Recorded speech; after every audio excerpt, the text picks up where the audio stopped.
Por exemplo, uma coisa que eu dou como exemplo para mim é trocar o carro, sempre trocar o carro.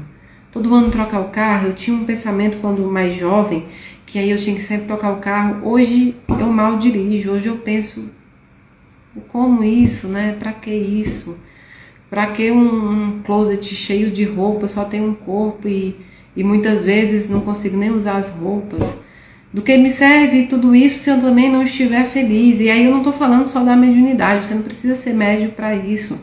Você começa a entender o valor e o preço, que é essa tecla que eu sempre bato. Então, quando a gente começa a aprender o valor das coisas, o preço vai ficando para lá, não é? O preço vai ficando em segundo plano mesmo. É claro que a gente precisa de dinheiro aqui nesse plano, até para poder ajudar as outras pessoas também.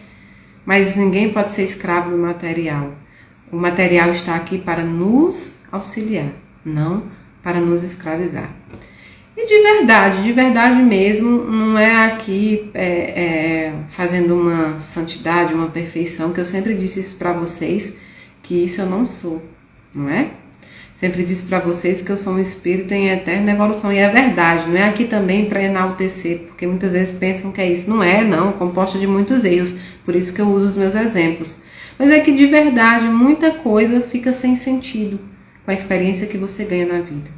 E se eu, depois do trabalho mediúnico, não conseguisse entender isso, diante de tantas histórias que eu convivi, que eu convivo, se eu não conseguisse entender, não é? Se eu não conseguisse entender que o material é só para nos auxiliar, que as pequenas coisas são pequenas e as grandes são grandes, então nem eu estaria aprendendo com tudo isso que todos nós passamos. E é isso que eu quero deixar também para os meus filhos, esse exemplo. Não quero criar ricos, não quero criar milionários. Eles podem se tornar, porque isso também é consequência dos trabalhos. Mas eu quero que, se eles forem milionários em dinheiro, que eles saibam ser equilibrados também com a vida espiritual. Se eles não tiverem dinheiro, se passarem alguma necessidade na vida, que eles entendam que mesmo diante da necessidade, eles equilibrem também com o espiritual. Tudo é um equilíbrio. E aí quando você alcança esse equilíbrio, as coisas se tornam mais fáceis, não é? Outra coisa que eu queria falar também, que não tem muito nada a ver com o que a gente leu também, mas tem sim, porque buscar felicidade, mas é com tudo que está acontecendo. Olha, eu tenho uma crença enorme em vários tratamentos espíritas, tenho uma crença enorme na oração principalmente, né, no conversar com Deus, mas muitas vezes nós precisamos de tratamento médico, gente. A depressão é uma doença, e não é uma doença espiritual, é uma doença. E precisa de ajuda. É claro que o espiritual vai ajudar e nós podemos, atrelados ao tratamento médico, atrelado ao tratamento material, utilizar também do tratamento espiritual.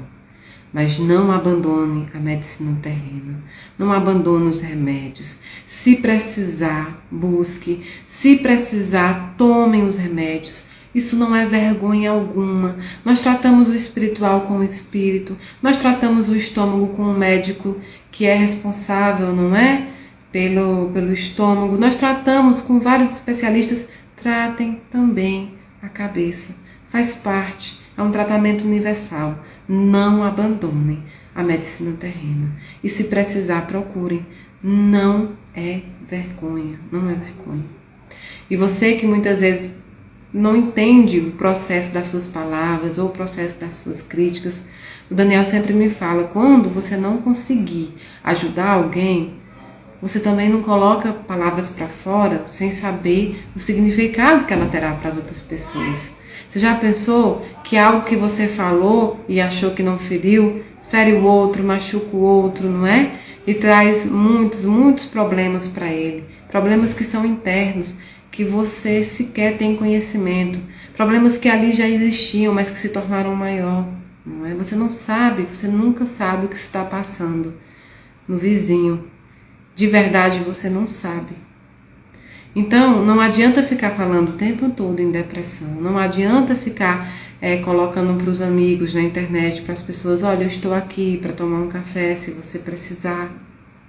Não adianta postar versículos bíblicos, não adianta postar a doutrina espírita, não adianta pegar frases de Chico Xavier, não adianta se você fere as pessoas, se você coloca para fora palavras odiosas, se você é violento na sua forma de falar, de agir, de pensar muitas vezes, não adianta.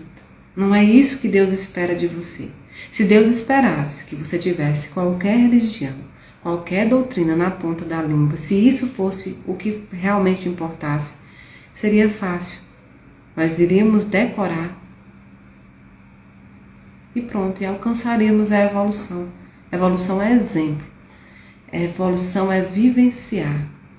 Parem de fazer uma leitura material das pessoas, parem de fazer uma leitura física, parem de querer englobar as pessoas no que você acha que é bom para você, parem de julgar as pessoas pela aparência, parem com isso, parem. Cada um tem uma encarnação para cuidar. Então cuide bem da sua, cuide bem dela, cuide dos seus passos. E aí você não vai ferir ninguém. Se você não pode amar, não fira, porque aí você não aumenta as contas para você, tá certo? Então eu penso muito nisso, porque eu sempre, todos os dias eu penso, no dia que eu não entrar na internet, no dia que eu não for fazer algo no púlpito ali, falar algo que eu não faço, eu não consigo, eu não posso. Tem palestra que às vezes eu sou convidada a participar, a falar, e eu sou muito verdadeira em dizer, sobre esse tema eu não tenho como falar, sobre esse tema eu não tenho, porque não tenho exemplo nesse tema, não tenho exemplo, não é?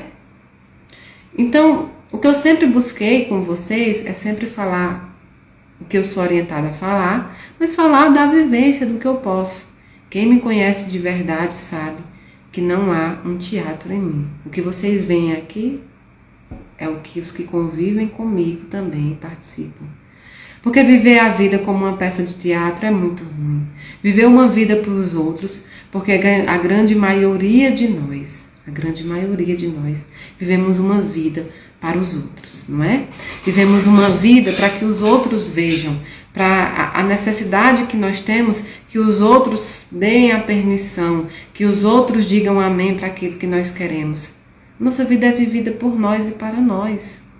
E no máximo, você pode angariar o respeito daqueles que estão ali. Se você não angariar o respeito deles, então não vale a pena conviver.